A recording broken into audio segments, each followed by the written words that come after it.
Buenas, buenas, buenas. Bienvenidos a una nueva resolución de un examen final de análisis matemático con Matemáticas con Gastón.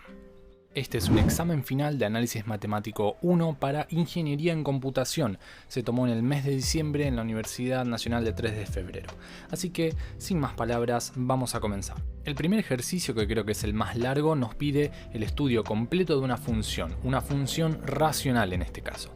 Así que, una vez que leímos el enunciado, vamos a conservar únicamente la función y vamos a empezar, como siempre, estudiando el dominio de nuestra función. Como es un cociente, sabemos que el problema estaría en que el denominador se haga 0. Por eso es que a ese lado es donde vamos a enfocar nuestro estudio. Entonces, el dominio va a estar dado por todos aquellos valores tales que la ecuación x al cuadrado menos 1 sea distinto de 0. Entonces, tomemos esa expresión, que x al cuadrado menos 1 sea distinto de 0 es lo mismo que decir que x al cuadrado sea distinto de 1. Entonces, tomamos raíz cuadrada a ambos miembros y sabemos que cuando cancelamos algo que estaba al cuadrado con una raíz cuadrada, obligatoriamente hay que poner un módulo. Entonces, el dominio de nuestra función va a estar formado por todos los reales menos el menos 1 y el 1. Una vez que estudiamos el dominio, podemos pasar, por ejemplo, a estudiar el conjunto de ceros. Y sabemos que un cociente va a ser 0 cuando el numerador sea 0. Es decir, cuando x al cubo sea 0, que se resuelve sencillamente y nos da que el único 0 de nuestra función se da cuando x vale 0. Perfecto, una vez terminada esta parte podemos pasar ahora con el estudio de las asíntotas. Podríamos comenzar, teniendo en mente el dominio de nuestra función, con las asíntotas verticales. Recuerden que las asíntotas verticales se encuentran haciendo tender a nuestra variable a un número, en este caso a los números que están fuera del dominio de nuestra función. Como nuestro dominio excluye a dos números, propongo comenzar con la x tendiendo hacia el menos 1. Entonces, el límite de x tendiendo a menos 1 de nuestra función es el límite de este cociente tendiendo a menos 1. Y el hecho de que yo no aclare si es por derecha o por izquierda significa que estoy hablando de los límites por ambos lados. Entonces, podemos desglosar esto y decir que vamos a considerar el límite de x tendiendo a menos 1 por izquierda y por derecha. Comencemos entonces estudiando el límite cuando x tiende a menos 1 por izquierda. Fíjense que decir tender a menos 1 por izquierda significa que estoy tomando un número que en módulo, o sea en valor absoluto, es un poco más grande que 1. Si estoy a la izquierda de menos 1, estoy por ejemplo en menos 1,1, menos 1,2, etc. Entonces, al elevar un número al cuadrado que es apenas mayor a 1, el resultado nos va a dar mayor a 1, claramente. Entonces, si a ese número que es un poco más grande que 1, le resto una unidad, ese denominador va a tender a 0, pero por derecha. ¿Por qué? Porque el resultado tiende a 0, pero de forma positiva. Imagínense un menos 1,1, por ejemplo. Menos 1,1 al cuadrado da 1,21. Entonces, si a eso le resto 1, me sigue dando positivo. Claro, un número muy pequeño, pero positivo. A eso me refiero. Entonces, el denominador tiende a 0 por derecha. Ahora, el numerador es un 2x al cubo. Como estoy tomando un número negativo, mi tendencia es a un número negativo elevado al cubo sigue siendo negativo. Y luego, por el signo menos que tengo delante de ese cociente, menos por menos más, o sea que al final de todo, como estoy dividiendo un número sobre algo que tiende a 0, el resultado final va a ser infinito y por toda esta cuestión de signos que estuvimos analizando, va a ser un infinito positivo.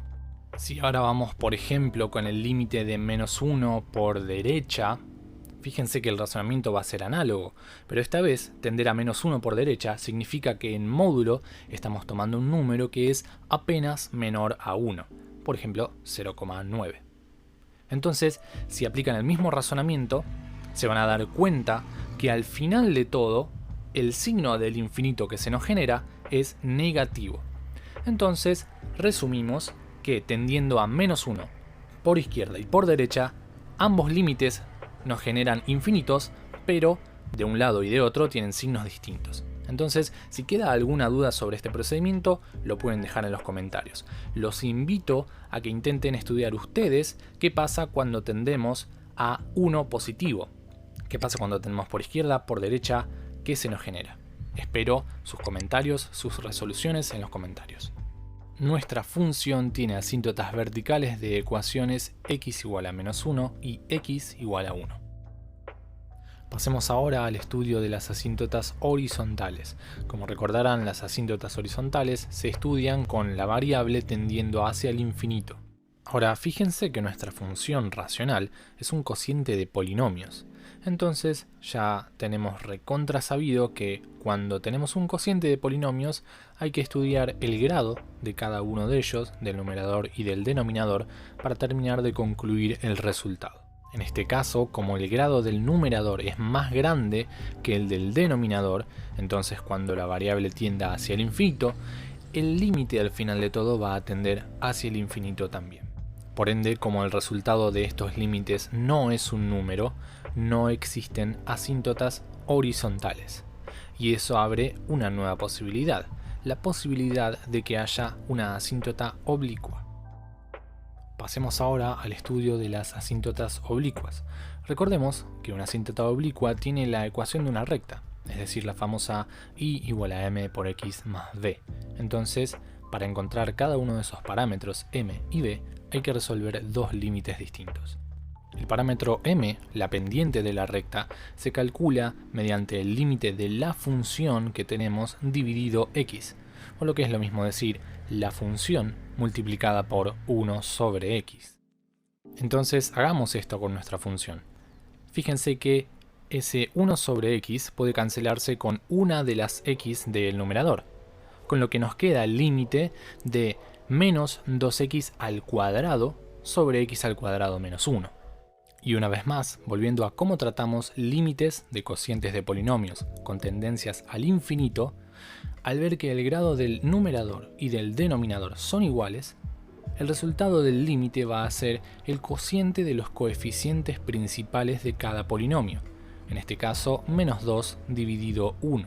Eso quiere decir que menos 2 es la pendiente de nuestra asíntota oblicua. Conservemos entonces este valor de pendiente y vayamos ahora a buscar el otro parámetro, b. Para calcular b hay que calcular el límite de x tendiendo hacia el infinito de nuestra función menos el valor hallado de m por x. Para nuestro caso particular esto se traduce en el siguiente límite que podemos simplificar efectuando la suma entre las dos expresiones, viendo qué es lo que podemos simplificar, y vamos a ver en esta oportunidad que se cancelan las x al cubo que tenemos en el numerador, por lo que nos queda un cociente de polinomios, pero en el que el grado del numerador es más pequeño que el del denominador. Entonces, teniendo esto en cuenta, el resultado del límite es 0. Y así concluimos en que tenemos una asíntota oblicua de ecuación y igual a menos 2x. Podemos pasar ahora a conjuntos de positividad y negatividad. Estos conjuntos, recordemos, se definen como aquellos valores de x para los que el signo de la función sea positivo en el caso de conjunto de positividad y negativo para el caso de conjunto de negatividad. Para estudiarlos podemos construir una pequeña tabla en la que coloquemos los ceros de la función y también las asíntotas y evaluar el signo de nuestra función en cada pequeño intervalo. Así definimos que los intervalos de positividad y de negatividad de nuestra función son los siguientes. Perfecto, ya hicimos todo lo que podíamos hacer con la función original, por así decirlo, la función tal y como está. Ahora sería momento de pasar a intervalos de crecimiento, de decrecimiento, máximos, mínimos y todo lo que ya sabemos. Y como ya habrán pensado, para hacer todo ese análisis necesitamos la derivada de nuestra función. Y para eso necesitamos recordar cómo es la derivada de un cociente. Pensemos en una función h de x que sea un cociente de dos funciones f y g, entonces la derivada tiene la siguiente forma. Si aplicamos la regla de derivación para nuestra función f en particular, vamos a llegar, después de algunas simplificaciones, a que la expresión de la derivada primera es esta. Entonces conservemos esta expresión reducida de la derivada primera para terminar de estudiarla un poco.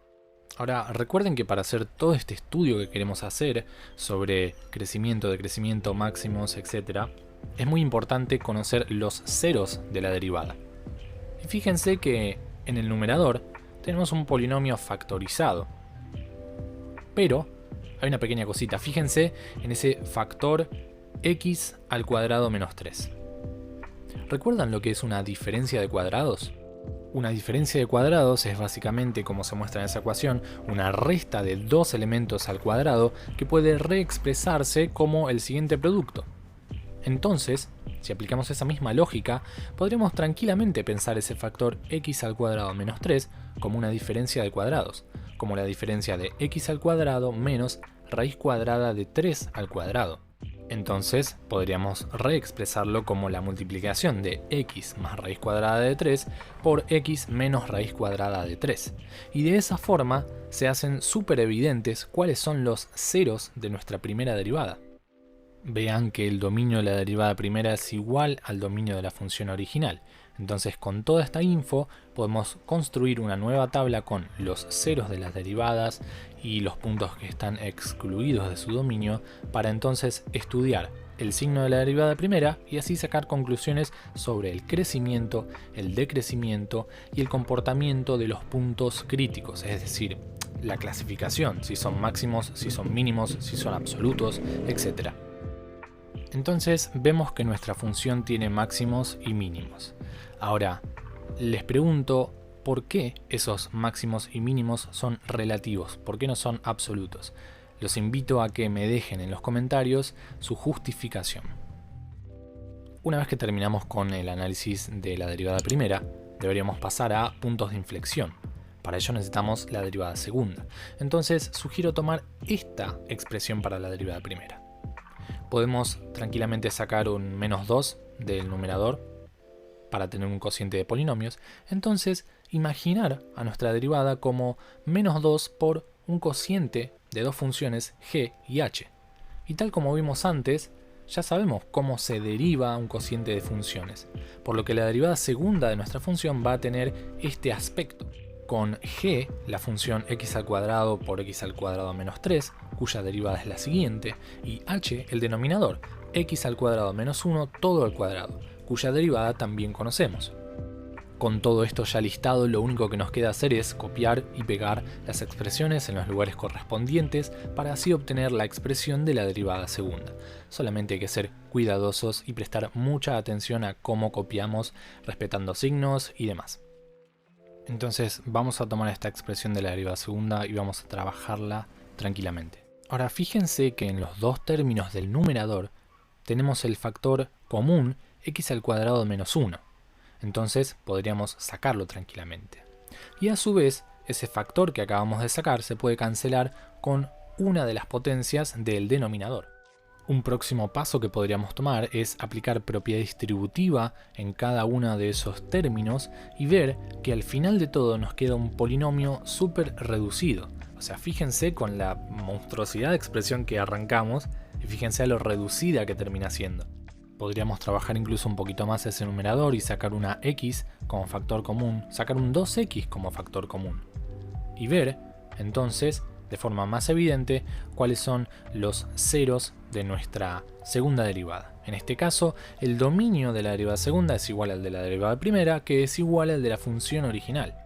Así, considerando nuevamente los ceros y los puntos excluidos del dominio de nuestra derivada segunda, podemos armar una tabla, podemos estudiar su signo en los distintos intervalos y así conocer dónde hay puntos de inflexión y conocer también los intervalos de concavidad.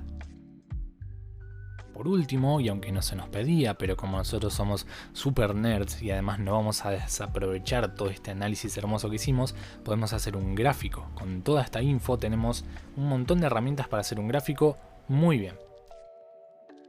Y así termina el primer ejercicio, que fue el más largo del examen, así que tranquilos, lo peor ya pasó. En el segundo ejercicio se nos habla sobre una integral. Tenemos que averiguar si la integral es convergente o divergente. Vamos a ver qué pasa. En principio vemos que se trata de una integral impropia, ¿no? ¿Quién me dice cuál es la clasificación que le darían a esta integral. Los leo en los comentarios. Ahora bien, sabemos que para tratar una integral impropia debemos plantear un límite. En este caso yo voy a usar una notación de límite doble, pero es equivalente a hacer la multiplicación de dos límites, no pasa nada. Entonces vamos a tener un extremo tendiendo a 0 por derecha y otro extremo tendiendo hacia el infinito positivo. Ahora la verdadera pregunta, la posta es, ¿por qué método de integración encararían a esta integral? Quizá muchos ya lo habrán dicho. Por ejemplo, si nos fijamos, la expresión raíz cuadrada de x se repite varias veces, con lo que quizá eso nos sugiera algo. Y podemos ver que si tomamos a raíz cuadrada de x con el método de sustitución, su derivada va a reaparecer en la expresión de la integral. Así podemos decir que nuestra integral, mediante el método de sustitución, tiene esta pinta. Y una vez que encontramos la primitiva, podemos volver a la variable original y continuar considerando los límites para terminar de resolver el ejercicio. Vean entonces que tenemos que aplicar la regla de Barrow y resolver el límite. ¿Qué va a pasar ahora? Cuando a tienda a 0, e elevado a la raíz cuadrada de a va a tender a 1, por lo que todo ese cociente tiende a 2.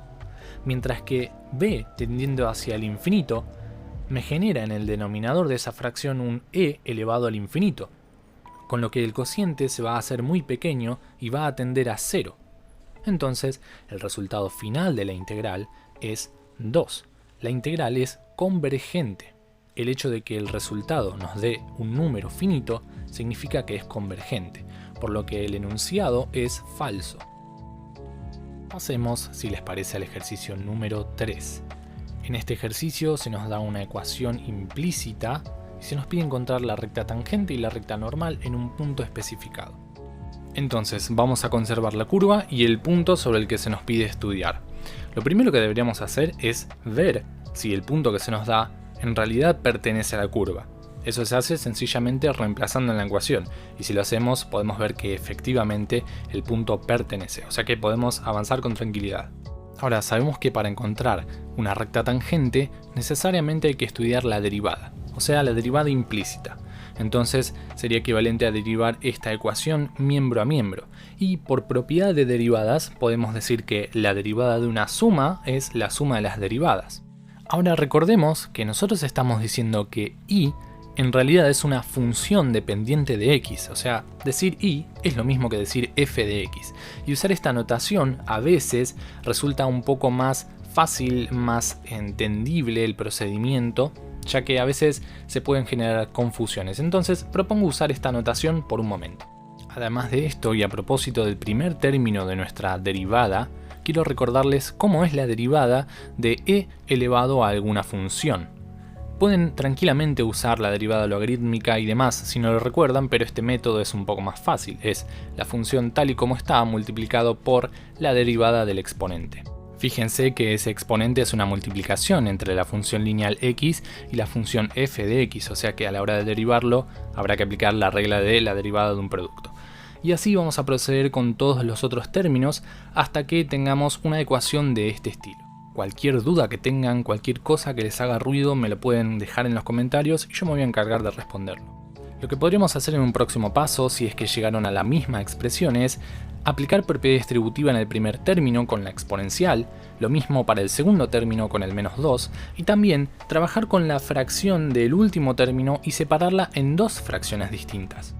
Luego el paso siguiente es llevar todo lo que tenga nuestra f' o nuestra y', depende de cómo lo estén trabajando, hacia un lado y todo lo que no la tenga hacia el otro. Recuerden que sencillamente estamos resolviendo una ecuación en la que la incógnita es justamente la derivada. Próximos a terminar el cálculo podemos sacar como factor común f' en el miembro izquierdo para posteriormente pasar toda ese factor dividiendo hacia el otro lado y así tener la expresión final de nuestra derivada. Bueno, espero que todo esto se haya entendido, que me hayan podido seguir, así que conservemos esta expresión para y', la cual nos dará la pendiente de la recta tangente, y vamos precisamente al cálculo de la misma. Recuerden que una forma de calcularla es hallar la pendiente mediante el estudio de la derivada en el punto, luego multiplicar por x menos la coordenada en x del punto que se está estudiando más la imagen de la función de la curva en ese punto dado. O sea que para comenzar con nuestro estudio vamos a evaluar cuánto vale y' cuando x vale 1 y cuando y vale 0. Y si resolvemos, vamos a ver que nos encontramos con algo un poco extraño. El denominador de esta y' tiende a 0. Nosotros no analizamos el dominio de esta y' porque eso implica analizar un dominio en dos variables, pero si lo hicieran, si saben cómo hacerlo, van a ver que efectivamente el punto 1, 0 no pertenece al dominio, ya que genera ese 0 en el denominador que nos trae problemas, por así decirlo. Entonces, ¿qué es lo que está pasando acá? Lo que pasa es que cuando nosotros nos acercamos al punto 1, 0, la pendiente se hace muy grande, o sea, tiende hacia el infinito. No importa el signo. En este caso es un menos infinito, pero lo que importa es que el cociente se hace demasiado grande porque su denominador tiende a 0. Y entonces, ¿qué pasa si nuestra pendiente está tendiendo hacia el infinito? Bueno, veámoslo gráficamente. Fíjense, yo acá grafiqué un par de rectas cuya pendiente va aumentando cada vez más y pueden ver que a medida que aumenta, la recta tiende a ser prácticamente vertical. Entonces, podemos concluir que una pendiente infinita, entre comillas, digamos, equivale a una recta tangente vertical. Sé que el ejemplo al que llegamos recién es una pendiente de menos infinito, pero el razonamiento es equivalente. Ahora, pasemos a la recta normal. ¿Cuál es la relación entre la recta tangente y la recta normal a una curva? Estas son rectas perpendiculares, es decir, la pendiente de una es la opuesta y la inversa de la otra. Y si nosotros nos tomamos una licencia matemática y decimos, bueno, la pendiente es infinito, ¿cuál es el opuesto y el inverso de infinito? Si hacemos el 1 sobre ese infinito, o 1 sobre algo que tiende a infinito para ser más correctos, sabemos que ese cociente va a tender a 0. Por lo que la pendiente de la recta normal va a ser 0. Entonces, como no podía ser de otra manera, la recta normal va a ser una recta horizontal. Como última cosita para solventar dudas, mostramos un gráfico de la curva con las rectas que se piden. Genial, acabamos de completar el ejercicio 3 de los 5 que tiene este examen final. Si llegaste hasta acá y el video te viene gustando, te sirve, te agradecería mucho que te suscribas al canal si todavía no lo estás. Obviamente te doy la bienvenida si es la primera vez que ves un video y te comento que si te interesa colaborar, hay un link en la descripción de todos los videos para realizar donaciones. Cualquier donación a voluntad es totalmente bienvenida. Recuerden que yo todo este contenido lo hago a pulmón, lo hago de forma voluntaria y con toda la mejor onda para que puedan progresar, para que puedan sacarse dudas. Así que si alguien quiere colaborar es obviamente muy apreciado. No dejen de llenar el video con comentarios y con sus me gusta porque esa es otra forma de ayudarme. Compartirlo, conversar con otra gente a la que le pueda ser útil el contenido. Y además, como siempre digo, cualquier duda que tengan, por más pava que les parezca, entre comillas, me la pueden preguntar, no tengo ningún drama en responderla. Una vez dicho esto y dados mis más cálidos agradecimientos a toda la gente que me sigue y me acompaña, continuemos con el examen. El ejercicio número 4 habla sobre áreas entre curvas, así que se nos dan dos funciones y se nos pide justamente encontrar el área que éstas encierran. Como primer paso vamos a tomar las dos funciones y como ya sabemos necesitamos saber en qué puntos las curvas se interceptan. Es decir, cuando las funciones f y g son iguales. Entonces esto nos lleva a la siguiente ecuación. Fíjense que el 1 positivo del miembro derecho lo podemos llevar hacia el miembro izquierdo y después multiplicar por un menos 1 para deshacernos de los signos negativos. Y como nos encontramos en una ecuación que involucra un módulo, sería muy cómodo lo que se dice abrir ese módulo para continuar trabajando. Entonces, vemos que el módulo se define cuando x es mayor o menor a 1. Ese es el punto anguloso de esta función módulo, ¿verdad? Entonces, cuando el valor de x sea mayor a 1, nuestra función va a conservar el valor positivo, va a ser una recta de pendiente positiva, mientras que cuando x sea menor a 1, la pendiente va a ser negativa. O sea que esto resulta en el siguiente sistema de ecuaciones. Podemos, por ejemplo, de este sistema tomar la primera ecuación y trabajarla. Tenemos lo siguiente. Ahora, con el fin de deshacernos de esa raíz cuadrada, vamos obviamente a elevar al cuadrado ambos miembros. La raíz cuadrada con el cuadrado se cancelan, del lado derecho desarrollamos el cuadrado del binomio y fíjense que nos termina quedando una ecuación polinómica de segundo grado. Es como buscarle los ceros a una parábola. Es bastante sencillo de hacer con la famosa fórmula resolvente. De acá obtenemos dos soluciones para esta ecuación. Pero tengan mucho cuidado y fíjense que una de estas soluciones no tiene sentido para nosotros. Las soluciones son 1 y 4. Pero fíjense que si yo tomara el valor 1 para x y lo reemplazo en la rama del sistema que estamos analizando, raíz cuadrada de 1 más 2 es 3. Y del otro lado nos queda igual a 1. O sea que eso no tiene sentido. Por lo cual descartamos esta solución y solo nos quedamos con x igual a 4. Conservemos esta solución y vayamos ahora con la segunda rama de nuestro sistema. La ecuación es sencilla de resolver.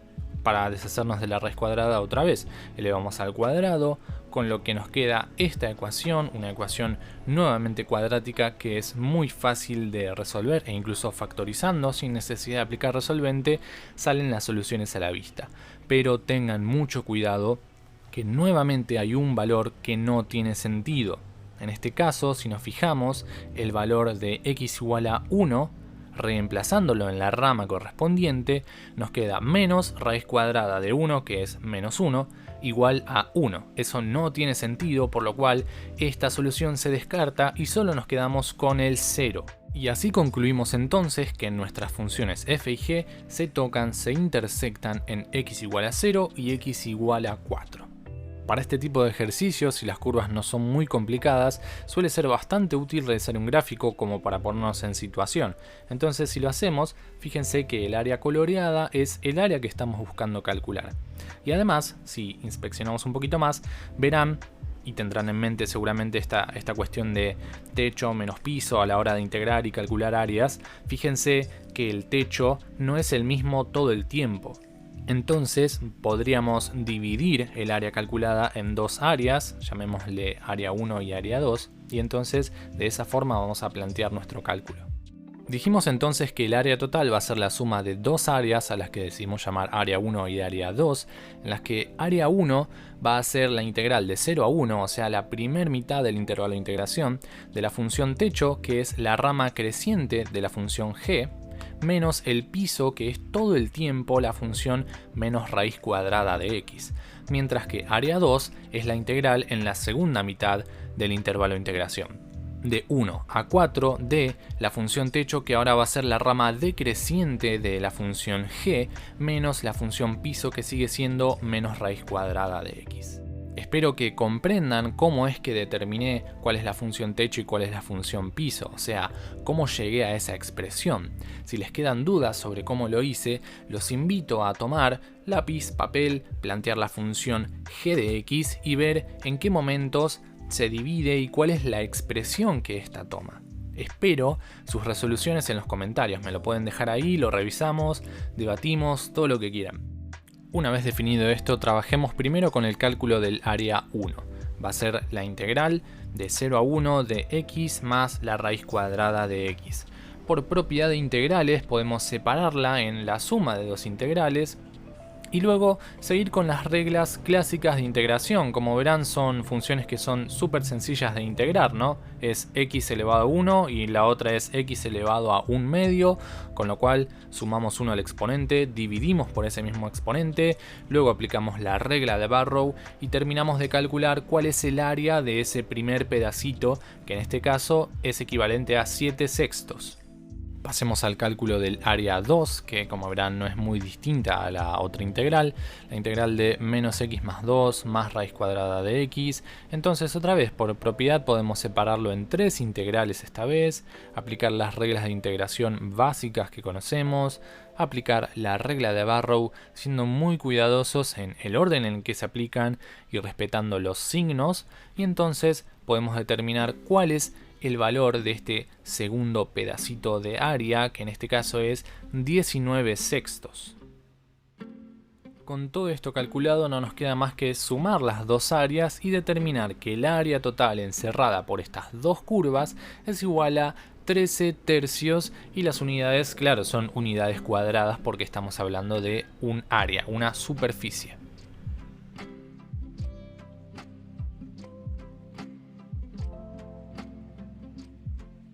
¿Qué les parece si encaramos el final de nuestro examen? Fíjense, llevamos media hora y ya casi lo tenemos cocinado. Bueno, el quinto ejercicio nos habla sobre un polinomio de Taylor construido con una función integral. Ojo ahí. Voy a escribir nuestra función y también voy a escribir la notación del polinomio que estamos buscando, ¿no? Esta es una notación habitual. Polinomio de orden 2 sobre la función f mayúscula de x centrado en x igual a 2, para que lo entiendan. Ahora, para resolver este ejercicio necesitamos recordar cómo es que se arma un polinomio de Taylor. Podemos verlo con esta notación de serie de potencias, y no se preocupen si no lo han visto o si les suena un poco raro, que esta notación resumida se reduce luego a la clásica notación que vemos, ¿no? La función en el punto, más la primera derivada por x menos el centro y así sucesivamente. Entonces, siguiendo este modelo y siendo que se nos pide un polinomio de grado 2 o de orden 2, que es lo mismo, vamos a necesitar un polinomio que tenga esta estructura. Para ello, obligatoriamente vamos a tener que derivar nuestra función integral, y para poder hacerlo tenemos que recordar el teorema fundamental del cálculo que voy a citar en este momento. Si f mayúscula es una función integral, es decir que la variable de la función está en los extremos de integración, la derivada de esta función integral va a ser igual a evaluar la función f minúscula que yo tengo en el integrando en el extremo superior y luego multiplicarlo por su derivada, o sea por la derivada de ese extremo, menos la misma función en el integrando evaluada en la función del extremo inferior y multiplicada por la derivada de ese extremo inferior. Una vez que refrescamos esto, entonces podemos decir que la derivada de nuestra función integral en particular es la siguiente.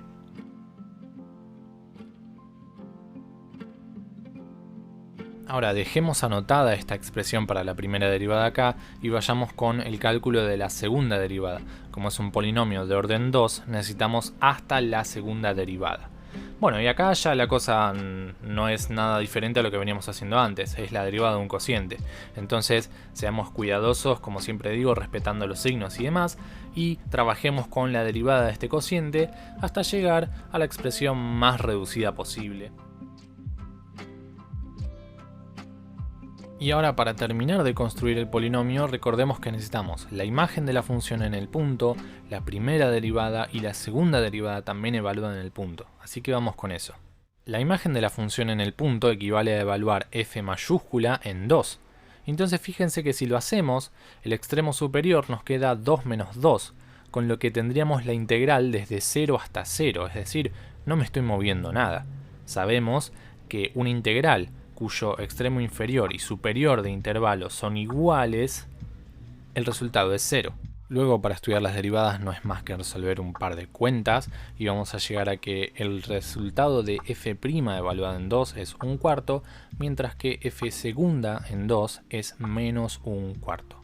Con toda esta información ya podemos ir y construir el polinomio que se nos pide. Entonces llevamos todos estos datos a nuestra fórmula y concluimos en que este es el polinomio de Taylor que se nos estaba pidiendo. Como pueden ver, en 30 y pico de minutos, 35, terminamos un examen final, con lo que nos queda casi media hora para tomar un café, para relajar y esperar la nota, que seguramente nos sacamos un super 10. Y así terminamos con el video de hoy. Espero que les haya servido, que se haya entendido y que lo hayan disfrutado tanto como yo disfruté haciéndolo. Si tienen alguna duda la pueden dejar en los comentarios sin ningún problema. Te invito a suscribirte si todavía no estás suscrito, a dejar tus comentarios, a dejar tu me gusta, a compartirlo con tus amigos, con tus amigas y nos estaremos encontrando en un próximo video.